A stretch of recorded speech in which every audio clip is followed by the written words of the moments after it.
மெயினா அந்த Apache bike.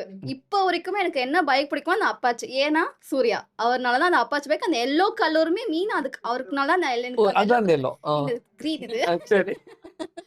Yellow கலரும் அதனால தான் பிடிக்கும். அப்பாச்சி பைக்னாலும் அதுதான் பிடிக்கும். அந்த பைக் ரேஸ் பண்ணிட்டு வருவா தெரியுமா? தமன்னா பின்னாடி உட்கார வச்சு வீலிங்ல அடிப்பாங்களா? அதாவது அதெல்லாம் டிவிஎஸ் செம்ம. 50லலாம் போனா பிடிக்காது. ஆஹா.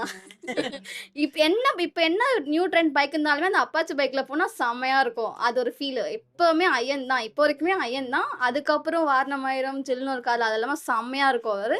அவரு கண்ணு பார்த்தாலே போதுங்க. ஃபுல் பாடி காமிக்கணும்லாம் இல்ல. ட்ரெஸ்லாம் போட்டு. எனக்கு கண்ணு பார்த்தாலே போதும். நேர்ல ஃபிளாட். பார்த்திருக்கீங்க சூர்யா சார். நேர்ல பார்த்திருக்கேன். எப்படி இருந்தது அந்த மொமெண்ட்? அழுதுட்டேன் லிட்டரலி. நான் வந்து ஏன்? ரெட்ரோ ஆடியோ லான்ச்ல நான் பார்த்தேன் ஃபர்ஸ்ட் டைம். அழுதுட்டு நான் என்னால கண்ட்ரோலே பண்ண முடியல. ஏன்? இவ்வளவு வருஷமா நான் வந்து இமேஜின் தான் பார்த்துட்டு இருந்தேன் அவரை. நான் டிவிலயும் இமேஜின் தான் பார்த்துட்டு இருந்தேன். நேர்ல பார்த்துட்டா லாங் டிஸ்டன்ஸ்லாம் பார்த்தேன். பட் நேர்ல பார்த்துனும் எனக்கு என்ன பண்றதுனே தெரியல. என் சிஸ்டர் எதுக்கு அழுவுறன்னு கேட்கறா அவ. எனக்கு வார்த்தையே இல்ல. ஃபுல்லா உட்காந்து அழுதுட்டேன் நான். அவர் ஃபேஸே என்னால பார்க்க முடியல. எனக்கு ஒரு மாதிரி ஷிவரிங்கா இருக்கு.